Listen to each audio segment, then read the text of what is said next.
Andra moienepe musa polutropon, os mala pola plancte, et pei troyes hieron toliertron, et persen. Conte-moi, Muse, l'homme au mille tours, qui erra longtemps sans répit, après avoir pillé la citadelle de Troie.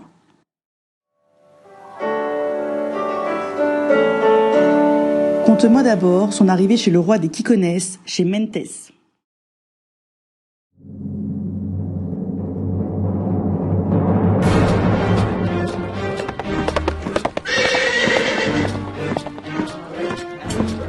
Je m'appelle Léo. Et moi Carl. Et nous représentons le personnage de Mentès.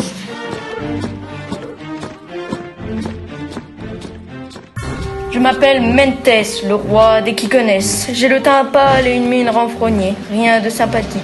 J'ai des cheveux extrêmement lisses, on dirait presque que quelqu'un m'a mis de l'huile d'olive dessus. Ma corpulence est assez svelte, comme un cerf dominant les forêts. Mes yeux sont petits et en forme d'amande, comme ceux d'Athéna. Je possède également un énorme nez aussi pointu qu'une épée, ainsi que de gros sourcils poilus et balafrés. J'ai des épaules plus larges que mon corps car elles sont énormément musclées. J'ai malheureusement des mains trapues et gonflées comme un ballon de baudruche. Mes hanches sont assez maigres et squelettiques. Je suis né avec de grandes jambes musclées et j'ai des pieds de géant. Je marchais tranquillement sur la colline de granit quand tout à coup, je me suis arrêté pour regarder le paysage. Je regarde depuis la colline et je vois l'immense falaise, ainsi que la grande faille qui ressemblait à un serpent de pierre rampant jusqu'à la montagne. Tout au fond, je vois la côte ainsi que la plage ressemblant à un cratère. L'eau d'azur faisait ressortir toutes les merveilles de la mer, en passant par de simples poissons jusqu'à des épaves de navires de guerre. Sur le reste de la côte, des décorations d'argent et d'or plaquées faisaient ressortir la beauté de la mer. Ceci me fait ressentir une sensation d'excitation envers ces prodiges de la nature. À l'ouest, on peut trouver des choses encore plus belles. La forêt, les arbres ont tellement de couleurs, passant du vert presque fluo à du orange automnal ou encore du vert sombre jusqu'à du rouge pâle. Cette forêt ressemble plus à un carnaval végétal qu'à une simple forêt. J'ai l'impression d'avoir des papillons dans le ventre grâce à cette forêt qui me donne des frissons de bonheur. Mais ce qui dépasse la beauté des dieux, ce sont à l'est de l'île, ces champs de coton et de blé mélangés aux autres fleurs et herbes dont les plus jolies sont les coquelicots écarlates, les gigantesques fougères remplies de rosée du matin ainsi que l'odeur des lavandes un bel après-midi d'été. Ceci me fait penser au parfum que mettait ma défunte mère et dont le chagrin n'a pas disparu de mon corps à cause de la tristesse qui ne m'a jamais quitté et dont le seul souvenir est sa tombe au fond de ma cité. C'était un beau jour d'été, alors que je me promenais dans ma cité, j'ai entendu quelqu'un hurler. On nous attaque, on nous attaque! Je suis arrivé alors à bord de mon char pour me lancer à l'assaut contre Ulysse, l'homme au milieu russe et le fils de l'arrière. Ce fut un désastre pour mon armée, car les hommes d'Ulysse ont été beaucoup mieux armés et beaucoup plus entraînés avec leurs épées aiguisées comme un couteau. En outre, Ulysse est venu m'attaquer et il a foncé sur moi à bord de son char de combat. Il m'a lancé un puissant coup de lance. Je me suis écroulé sur le sable ensanglanté, à l'agonie. Et j'ai roulé sur le sol en voyant mes soldats mourir un par un et...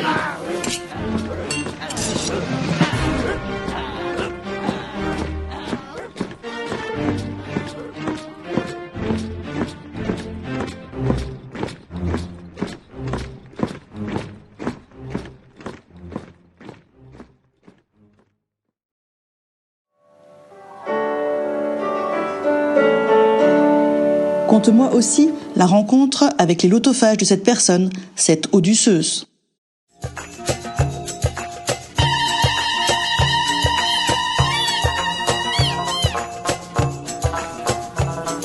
Bonjour, je m'appelle Timéo. Bonjour, je m'appelle Pierre. Nous représentons le personnage d'Ulysse.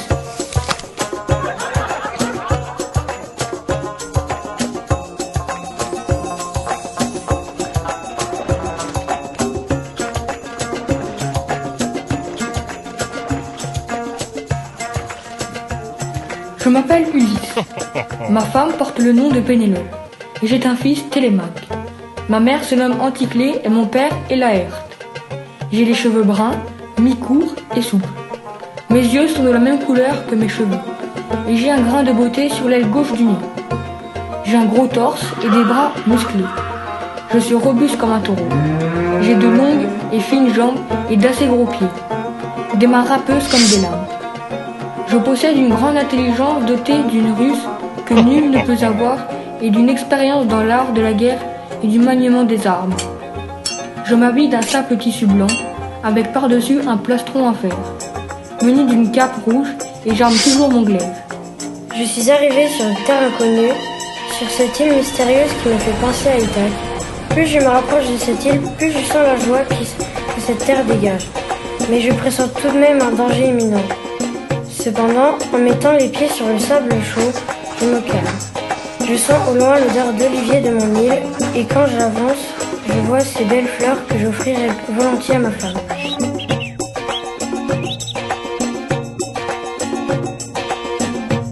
Je pense aussi au bruit de la mer et à mon ami Eumée, le porcher d'Ithaque, puis je monte mon campement en essayant d'avoir le plus de confort possible.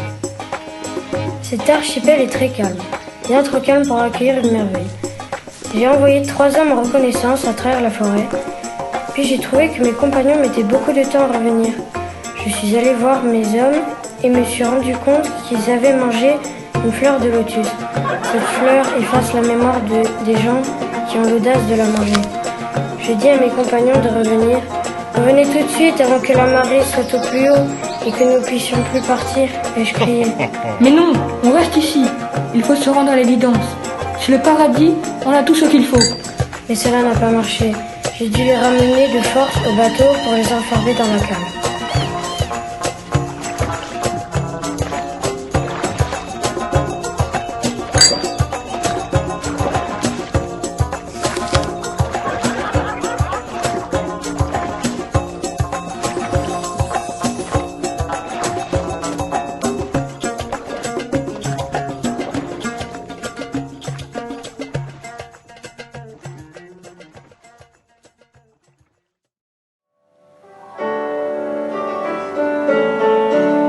Conte-moi encore comment il a fui le bavard Polyphémos.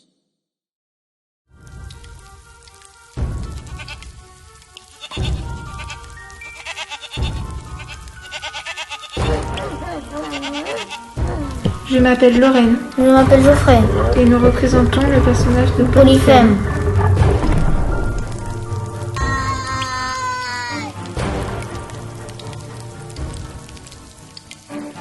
Je m'appelle Polyphème et je suis un cyclope. Je suis géant et massif. Je suis sale et j'ai un cœur impitoyable. J'ai des cheveux courts, bruns et ondulés. J'ai également un seul œil au milieu du front. Je suis renfrogné et j'ai le teint terne. J'ai des mains et des pieds assez maigres, démesurés. J'ai un grand front et des veines temporales saillantes. J'ai un ventre qui est très poilu, plutôt gras et peu musclé. Mon père est Poséidon et je suis un prédateur d'hommes. J'ai un troupeau de chèvres qui vit avec moi sur l'île des Cyclopes. Mon île est peuplée de cyclopes qui habitent tous dans leur caverne. C'est une île avec beaucoup de montagnes et de rochers. Je me souviens, dans le passé, j'avais construit une cabane entre les rochers, vers des grandes fleurs de tournesol. À l'est, les plantes sont plus abruptes qu'à l'ouest et les rochers sont plus nombreux. Les plantes poussent sans qu'on ne les cultive et la terre est argileuse. Il y a également une forêt au sud, qui est très dense, et au nord, il y a une crique, pour que l'on puisse accoster les bateaux. Ma grotte à moi est très grande, et elle est située entre des rochers à l'ouest. C'était mon ami qui avait tout aménagé, mais il est mort.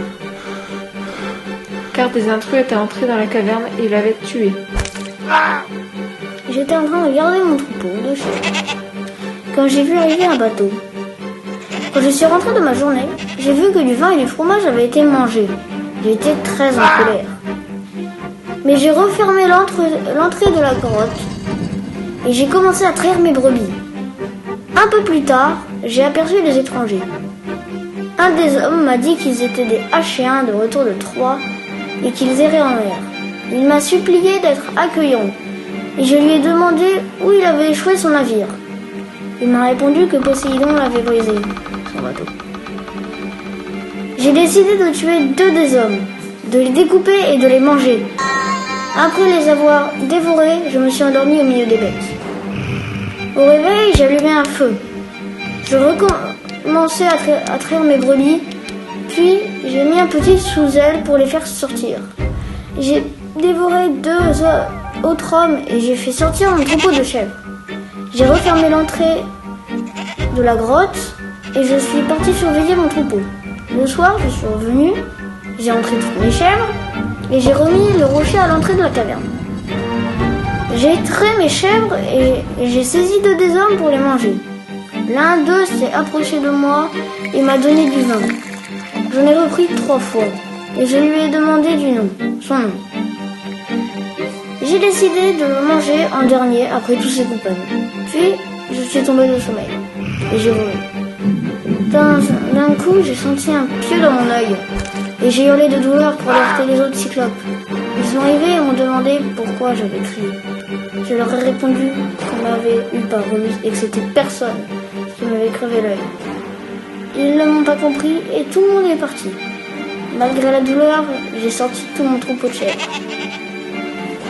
En vérifiant qu'aucun humain ne sortait.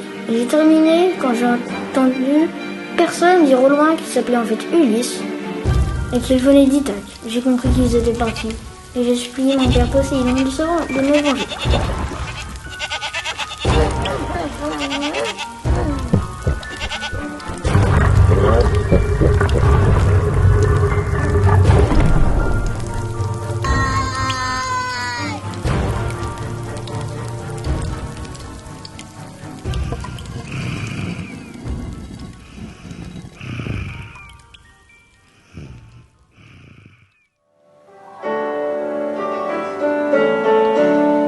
Conte-moi alors son amitié avec le maître des vents, Aiolos.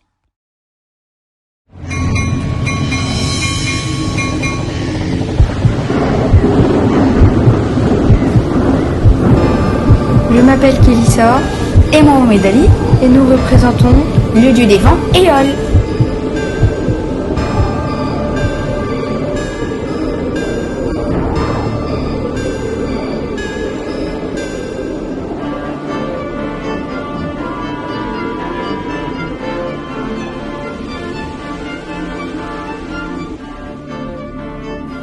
Je m'appelle Éole et je n'ai pas vraiment d'âge.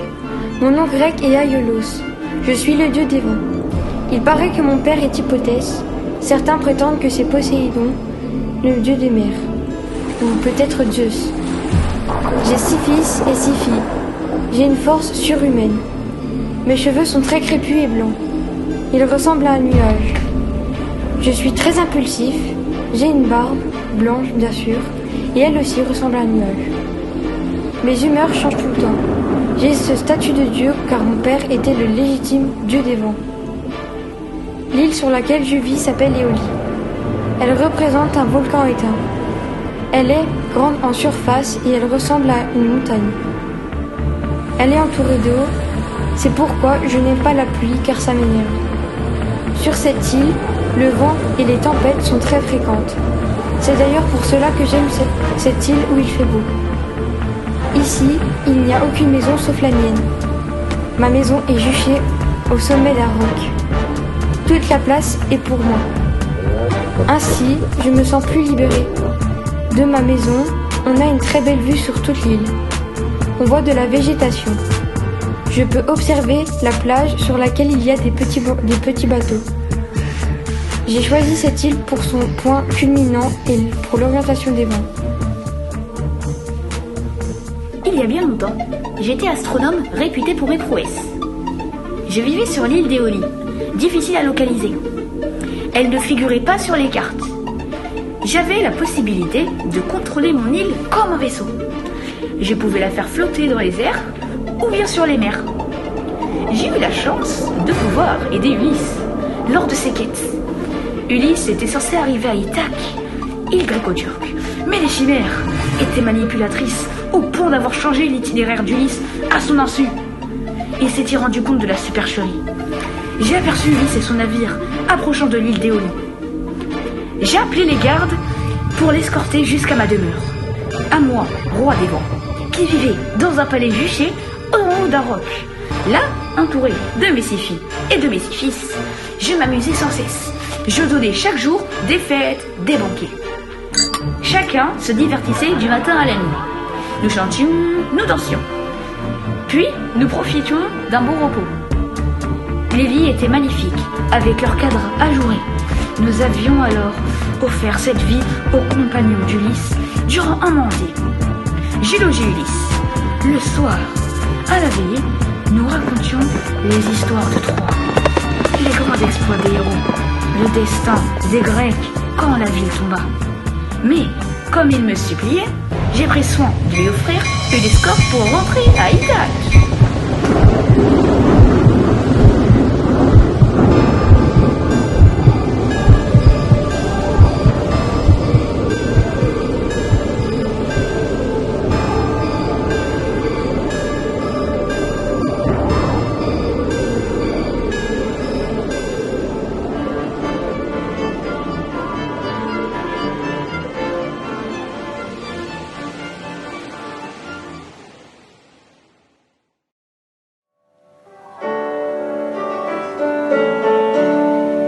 Conte-moi à nouveau comment il fut reçu par le roi des Lestrygons, Antiphatès.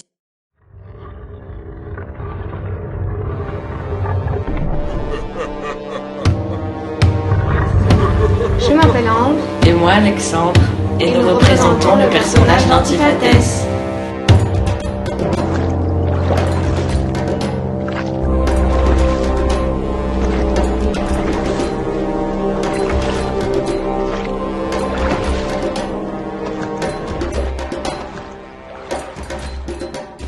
Je m'appelle Antiphatès, j'habite à Télépile. Je suis le roi des Lestrygons et j'ai une femme qui s'appelle Zeuxide et une fille qui s'appelle Cassandra. J'ai les cheveux qui sont lisses et bruns. Je suis une personne de grande taille à morphologie massive. J'ai les yeux mi-clos et turquoise. Je suis toujours renfrognée. Je suis souvent blafard, mais j'ai des fossettes qui illuminent mon visage. J'ai énormément de muscles et j'ai des veines très dessinées sur l'arcade. Je vais en bas de la montagne pour aller à la mer, car ça me rappelle mon mariage et mon amour pour ma femme. Puis je remonte dans mon village, en haut des collines. Du haut de mon village, je vois les petites maisons de mes compagnons, et je me sens fier. Vu de la hauteur de laquelle je suis, je vois la plage à l'ouest de mon île et les alentours de ma grande île pleine de végétation. Au sud de l'île, il y a beaucoup de collines où il y a plein d'oiseaux. Leur chant m'apaise. J'étais assis sur mon trône lorsque j'ai vu 3 personnes arriver en compagnie de ma fille Cassandra. J'ai crié de plaisir parce que j'en ai faim. J'ai tendu ma main pour prendre une des personnes et les 2 autres ont commencé à s'enfuir. En voyant ceci, j'ai crié la larme pour que mes compagnons viennent m'aider. Nous nous sommes rangés au bord de la falaise qui dominait la baie et où nous avons aperçu leur flotte. Nous avons arraché des morceaux de falaise pour les lancer sur nos ennemis. Les bateaux détruits, nous sommes allés chercher les corps des hommes dans l'eau. Après les avoir embrochés sur nos harpons, nous sommes partis les faire griller et savourer ce festin.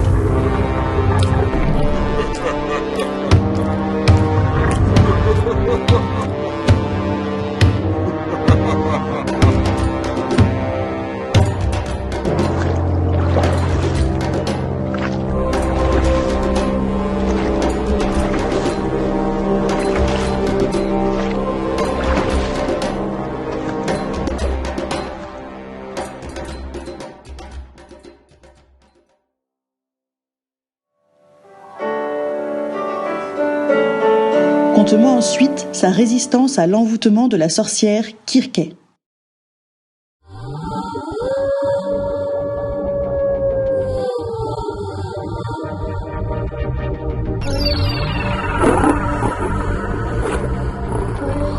Bonjour, je m'appelle Nolan. Et moi, je m'appelle Eva. Nous représentons les personnages de Circé et d'Aglaophone.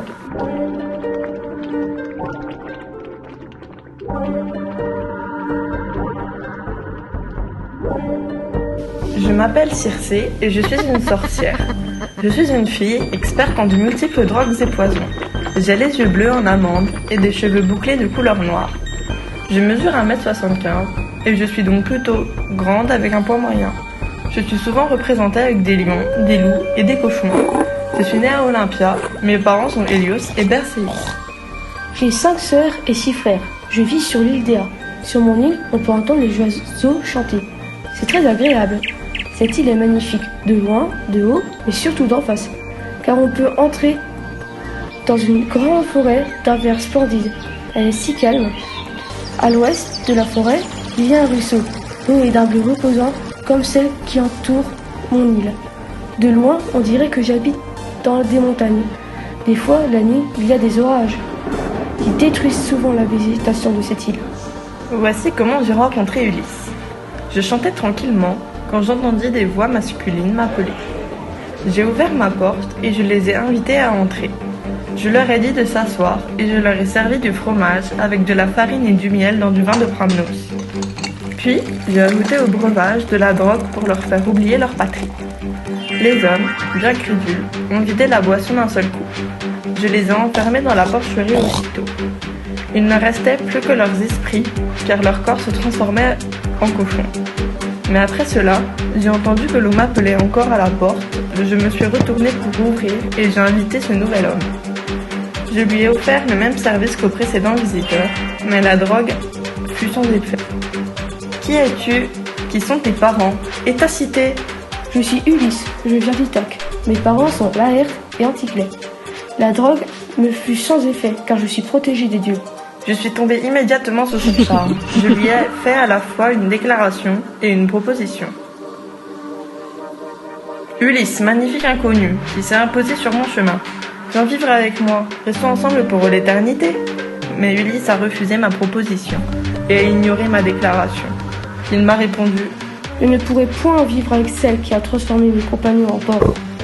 Mais par contre, si vous acceptez de leur rendre leur apparence humaine à mes compagnons, je resterai avec vous toute la journée. Complètement sous son emprise, j'ai accepté sans y réfléchir. Ulysse me remercia et passa toute la journée avec moi. Mais vint le soir, terrible soir, car Ulysse est parti.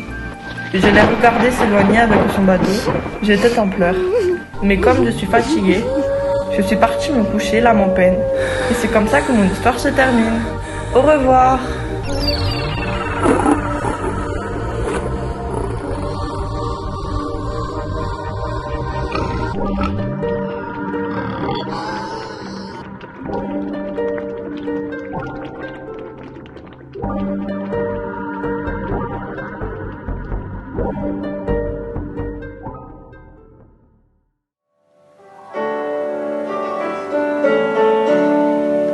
Conte-moi sans mentir ce que lui a révélé le devin des enfers, Teiresias.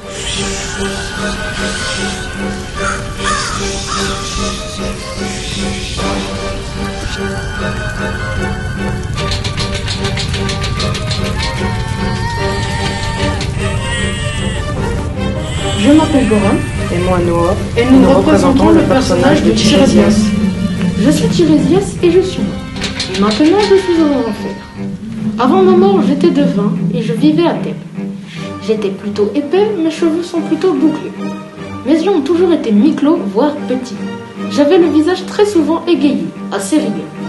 J'avais l'arcade très gonflée comme je me l'étais cassé dans ma jeunesse et les pommettes de couleur rouge. Pour faire simple, je m'étais pris un fer de cheval dans le visage à l'âge de 12 ans. Suite à cet accident, j'ai toujours eu la mine livide, mais malgré tout, j'étais sourd. J'étais petit, mes parents sont hébreux et charicleux. En étant vivant, les gens avaient peur de la mort et de finir en enfer. Alors que quand on y est, ce n'est pas si horrible. En fait, à part les gens qui ont des regrets, tout le monde y est bien. Là-bas, la terre est noircie avec cause des coulées de lave toutes les 24 heures. Il y a de la fumée partout, à longueur de vue. Quand on descend en bas de la plus grande montagne, on entend des grincements de dents. Cela vient des enfants, seulement pour ceux qui ont fait du mal dans leur vie. L'enfer est un endroit complexe. Du haut de la montagne, on peut apercevoir la porte des enfers, défendue par Satan. Cette horrible créature est un chien à 3 têtes. En descendant vers cette porte, une émotion me revient souvent, de la colère. Car en arrivant en enfer, j'ai eu la sensation de ne pas avoir accompli ma destinée. Puis, quand je descends plus bas vers le sud, on entend des grincements de dents et du vent qui vient des enfers pour les hommes qui ont été mauvais durant leur vie. De l'autre côté, il y a un fleuve de lave qui me fait peur car À mon arrivée aux enfers, je suis tombé dedans. Au-dessus de moi, il y a un dirigeable, celui d'Hadès. Quand il vole bas, on peut entendre des bruits d'épée et de glaive. Puis, pour finir, au nord, il y a pour moi le pire endroit, un lac rempli d'eau. Or, l'eau n'est qu'une illusion, car quand on essaie de prendre, elle disparaît. Cela me donne un sentiment de haine envers les dieux. Tout a commencé comme une journée normale aux enfers quand on est venu me chercher pour aller dire une vérité invisible. En y allant, je suis passé devant l'entrée des enfers. En arrivant, j'ai vu Ulysse. Je lui dis: Malheureux, pourquoi quitter la lumière du soleil et venir chez les morts en leur triste pays? Mais écarte-toi, que je boive le sang et que je te dise la vérité. Il a rangé son épée, puis j'ai bu le sang. Ensuite, je lui expliquai que les dieux étaient en colère contre lui. J'ajoutais qu'en arrivant chez lui à Ithaque, il aurait perdu tous ses camarades et arriverait là-bas dans un navire inconnu. Ensuite, il me répondit: Tirésias, c'est donc là le sort que m'ont joué les dieux? Mais parle-moi franchement, j'ai vu l'âme de ma mère morte. Elle se tait et reste loin du sang sans regarder son fils ni lui parler. Comment me reconnaîtra-t-elle? Je lui expliquai qu'il suffisait qu'elle boive le sang et qu'ensuite elle lui dira la vérité. Ensuite, je suis reparti dans le domaine d'Hadès.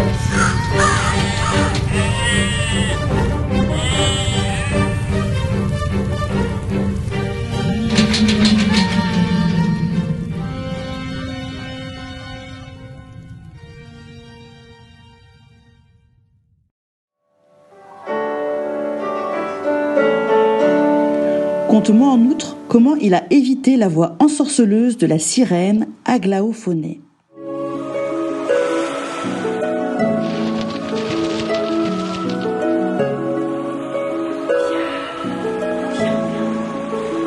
Bonjour, je m'appelle Nolan. Et moi, je m'appelle Eva. Nous représentons les personnages de Circé et d'Aglaophone.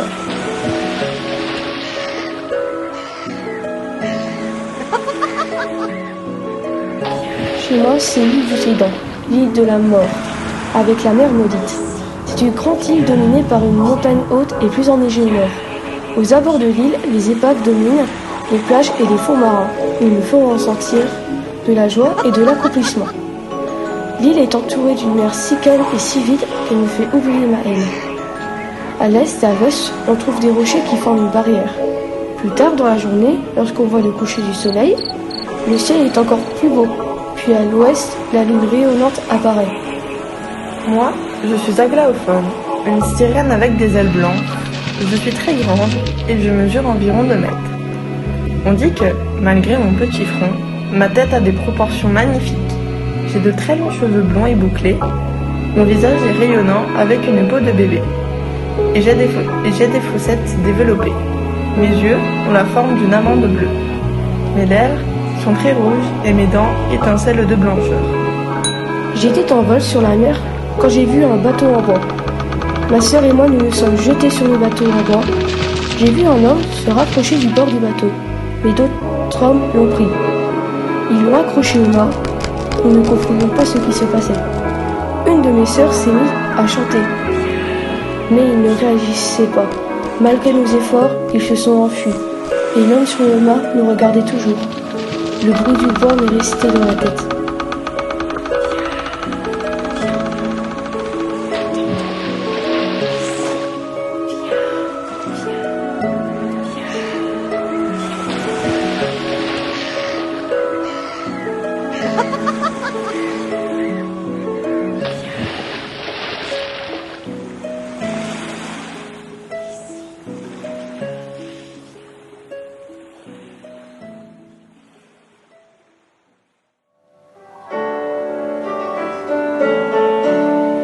Conte-moi sans frayeur l'épisode du monstre marin Charybdis.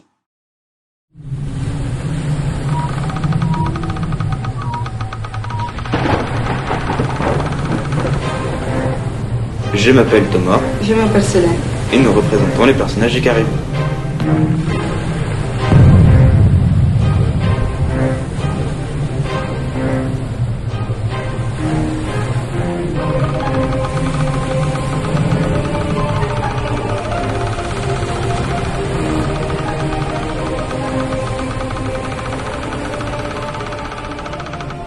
Je suis Caribe, je suis extrêmement massif. Mon corps est tellement lourd que je n'arrive plus à bouger. Je déteste mon corps, il me fait tellement souffrir. Et puis j'ai un filet sur le crâne qui me sert de chevelure. Elle m'a été donnée par Zeus, le roi des dieux, et celui qui m'a donné cette apparence monstrueuse qui me déplaît beaucoup.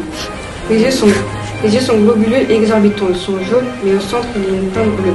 Je n'ai pas de chair ni de sang, mais à la place j'ai de la roche. Être triste est devenu mon quotidien. Je ressens comme un vide indescriptible et je n'ai plus de sentiments à part la tristesse. C'est pourquoi je suis si terne et mon temps est si terrible. À l'est de mon île, il y a de hautes montagnes verdoyantes. Mais à l'ouest, c'est tout le contraire. La flore est morte et l'odeur est dégoûtante. Ça pue la mort. Au sud, il se trouve de minuscules plages, tandis qu'au nord, il n'y a que moi. Le paysage est toujours le même.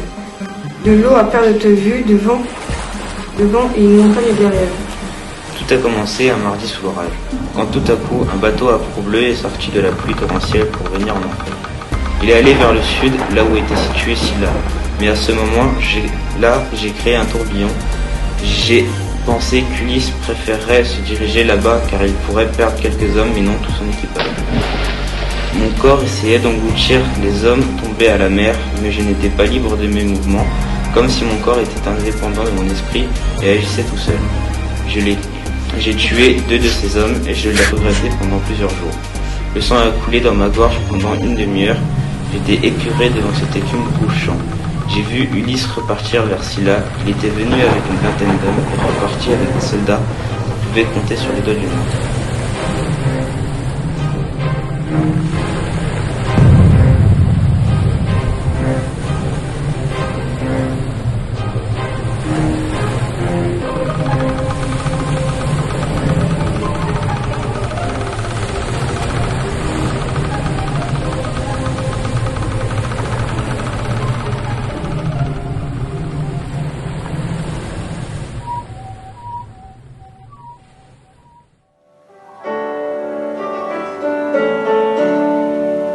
Conte-moi après comment il a perdu son compagnon Eurylochos.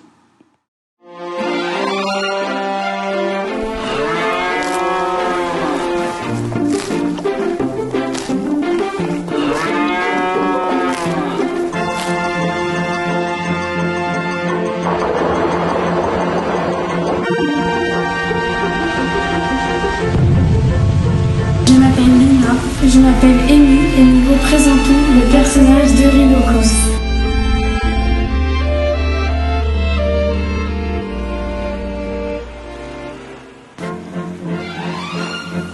Je m'appelle Eurylochos, j'ai 36 ans et je suis trapu. Je mesure 1m92 et je pèse 95 kg. Mes cheveux et ma barbe sont bruns et bouclés. J'ai les yeux bleus et globuleux, je suis plutôt souriant mais très grognon. Mes signes astrologiques sont Balance, Scorpion et Vierge. J'ai de jolies fossettes bien marquées et le teint frais. Mes pommettes sont rosées, mes dents sont abîmées par le temps et elles ne sont pas très alignées. Mon île est spacieuse et très montagneuse. Des vaches y vivent. Quand j'arrive sur cette île, la première chose que je remarque, ce sont les bœufs. À l'est de l'île, il y a une grande montagne et au sud de cette montagne, des bœufs y vivent. À l'ouest de l'île, il y a beaucoup de verdure. À l'ouest de ma position pousse un grand arbre et en dessous de celui-ci se trouvent de nombreuses feuilles. Nous avons entendu le bruit des vagues qui tapaient sur notre bateau. Le dieu des foudres a voulu nous jeter un sort car nous avons bravé l'interdiction de manger les bœufs. Nous avons tellement faim que nous avons dû braver cette interdiction. De gros nuages foncés se sont entassés les uns sur les autres. Un mistral fou a soufflé sur le navire et casse ce qui a retenu le mât. Il fut brisé comme un rien. Le mât s'est abattu sur le bateau, entraînant avec lui le reste du navire. On a pu écouter un bruit bizarre. Le pilote fut assommé et est passé par-dessus le navire. Après, dans un vacarme horrible, Zeus énervé nous a jeté son tonnerre. Un éclair nous a aveuglés. Le navire a tremblé énormément. Et une odeur infecte de mort et de souffrance s'est répandue dans l'air. Moi, choqué, je suis tombé à terre. Plus tard, après avoir retrouvé mon odorat, je me suis rendu compte que tous mes compagnons s'étaient fait emporter. Ils avaient lutté contre ces énormes vagues, mais ils s'étaient fait tirer vers le fond.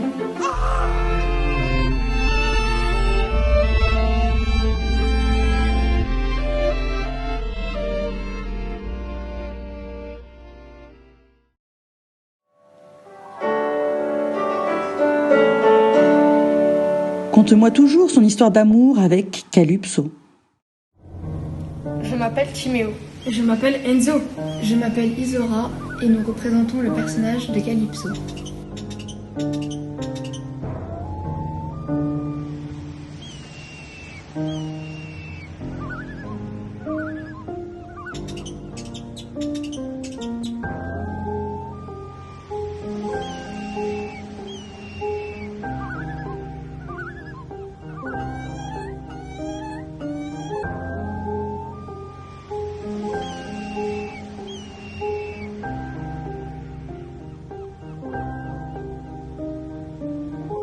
Je m'appelle Calypso, mais on m'appelle la nymphe aux cheveux bouclés. Je suis âgée de 21 ans. J'ai des cheveux qui m'arrivent en bas du dos. Ils sont roux et bouclés. Je suis de taille moyenne et je possède une poitrine de taille moyenne également. Je suis svelte, mes yeux sont en amande et de la couleur du ciel. J'ai de très belles fossettes et de belles pommettes roses comme les fleurs. J'ai la peau blanche et douce comme les bébés. J'ai un nez assez petit mais pas pointu. J'ai une assez petite bouche. Mon île est spacieuse et se situe au sud de l'Espagne. Elle est belle mais aussi sombre. À l'est, l'île est magnifique. Il y a une plage, une mer, le ciel, mais de l'autre côté, je vois une forêt immense avec de très grands arbres. Je ne suis jamais allée dans cette forêt car elle me fait peur. J'ai une villa vers la plage. Mon île est ensoleillée. Il y a une petite montagne. Quand on voit la plage et la forêt depuis les nuages, c'est comme voir le soleil et la lune. L'île est inhabitée et le vent est souvent fort. Le jour où un certain Ulysse est arrivé sur mon île, je suis directement tombée amoureuse de lui. Mais j'étais déjà mariée à Hermès et lui à Pénélope. J'ai pris la décision de l'emprisonner sur mon île. Cela faisait déjà 2 ans que j'étais avec mon amant. Nous avions nos habitudes comme nous balader, nous baigner, jardiner et bien d'autres encore. Depuis qu'Ulysse est arrivé et qu'on avait visité la forêt ensemble, je n'avais plus trop peur. Mais après avoir passé 7 ans de ma vie à ses côtés, Télémaque m'a ordonné de le libérer pour essayer de le retenir. Je lui ai proposé l'immortalité, mais il a refusé tout net. Le lendemain, il est parti à la nage, sans même me dire au revoir.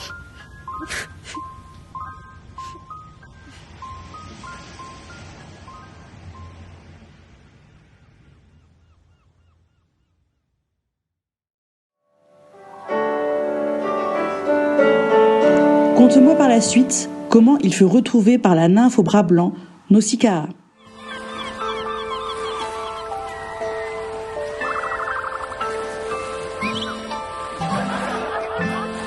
Bonjour, je m'appelle Evan Lee. Bonjour, je m'appelle Quentin Clément. Et nous représentons le personnage de Nausicaa.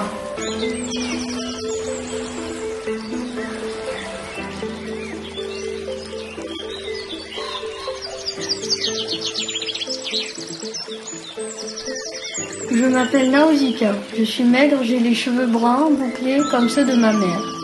J'ai de petits yeux marrons en amande. Mon grand sourire montre que je suis tout le temps souriante, brillante et joyeuse.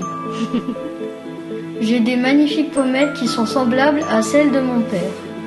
Je suis fraîche et vermeille. Je suis comme un ange descendu du ciel. Mes parents sont le roi Alkinos et la reine Arrêtée. J'adore m'habiller en robes blanches et fines qui sont nettoyées chaque jour. Je suis sur la plage en train de regarder ce beau paysage. Autour de moi, il y a de grandes et magnifiques montagnes. Au sommet se trouve une forêt. Mais un jour, des animaux sauvages m'ont chassé. Donc, je suis allée me cacher dans un buisson. Et depuis ce jour, à chaque fois j'entends des branches qui se craquent. Cela me fait très peur. Devant moi se trouvait la mer. Elle est d'un bleu extrêmement foncé, mais elle est aussi très calme. La mer sépare notre île des autres plus dangereuses. Grâce à elle, je me sens en sécurité. Quand on marche sur le sable, tout devient paisible. Cette île, c'est le paradis. Je vais vous raconter ma plus belle rencontre. Pendant que je dormais, une voix féminine est venue déranger mon sommeil. Elle m'a dit d'aller laver mes robes blanches. À l'aube, j'allais prévenir mes parents et j'ai demandé à mon père s'il voulait bien me préparer un chat. J'ai réussi à le convaincre et il m'a dit qu'il ne me refusait jamais rien. Il a donc tout de suite appelé ses serviteurs pour qu'ils le préparent. Quand je suis arrivée avec mes servantes au fleuve, nous avons détaché les chevaux et nous les avons laissés brouter. Nous sommes allés prendre le linge et nous l'avons lavé. Puis nous l'avons étendu sur les galets du rivage. Alors nous sommes partis nous baigner dans le fleuve pendant que le linge séchait aux rayons du soleil. Après avoir mangé, nous avons dénoué nos voiles et avons joué à la balle. Je menais le jeu avec mes servantes comme si j'étais au milieu de nymphes. J'ai lancé la balle à une de mes servantes qui ne l'a pas attrapée. Elle a roulé jusqu'au fleuve dans lequel elle est tombée. Tout à coup, mes servantes ont crié très fort. C'est à ce moment qu'un jeune homme est apparu au milieu de mes servantes. Elles se sont enfuies de peur. J'étais la seule qui n'était pas partie. Face à lui, je recevais énormément de compliments. Il m'a demandé de lui montrer la ville. Je lui ai répondu, puisqu'il était arrivé sur notre terre, il ne manquerait ni de vêtements, ni de rien chez les Phéaciens. J'ai crié de mes servantes de revenir. Je les rassurais en leur disant que rien ne pouvait prouver que c'était un ennemi et qu'aucun envoyé de Zeus ne pouvait porter la guerre sur notre île. Quand je l'observais, j'ai dit à mes servantes que j'aimerais avoir un mari comme cet homme. J'ai ordonné aux servantes de lui donner à boire et à manger avant de conduire à mon père sur mon char. Nous sommes allés à travers champs et cultures.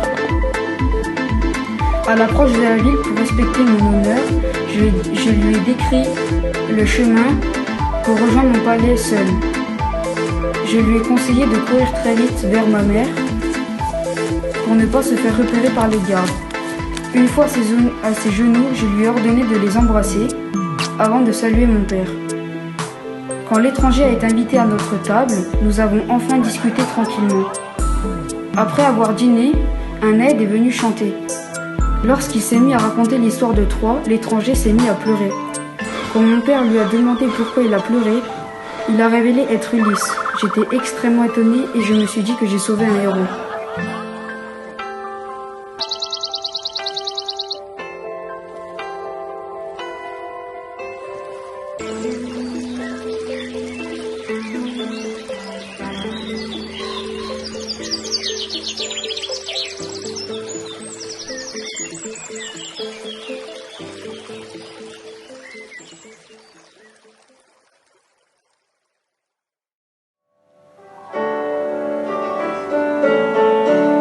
Conte-moi enfin quand il a retrouvé son porcher, Eumaïos.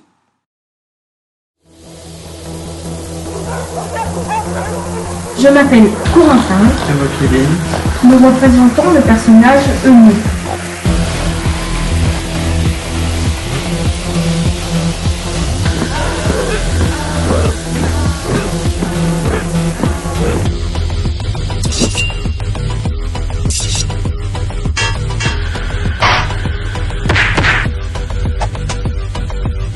Bonjour, je m'appelle Aimé, je suis un porcher.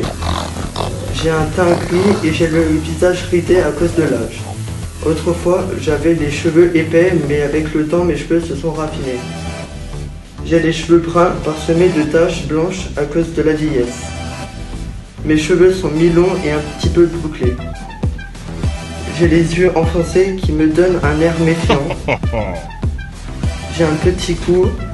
J'ai des épaules assez larges et les bras musclés car je suis travailleur. Je monte sur une montagne et j'observe que l'archipel est entouré d'une mer turquoise. Le son des vagues m'apaise, me détend. Je vois une forêt vert et émeraude au nord de l'île. J'aperçois un petit marché qui se situe au sud de l'île. En bas de l'atoll se trouvent des petits criques. Une mini-mine se trouve à l'est de l'archipel.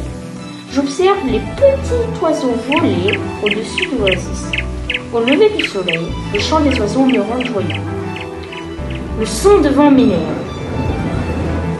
beau jour, un navire a débarqué sur l'île et un vieillard mendiant est arrivé dans le village pour aller au palais. Les cochons ont couiné. J'ai invité le mendiant à manger et j'ai raconté l'histoire du roi. Il y a 20 ans, le roi de l'île est parti du jour au lendemain. Le lendemain, j'ai emmené le mendiant au palais. J'ai vu tous les villageois devant le palais et ils ont crié. Le roi est revenu. Il s'était transformé en mendiant. J'ai dit que c'était incroyable car le mendiant était en réalité le roi.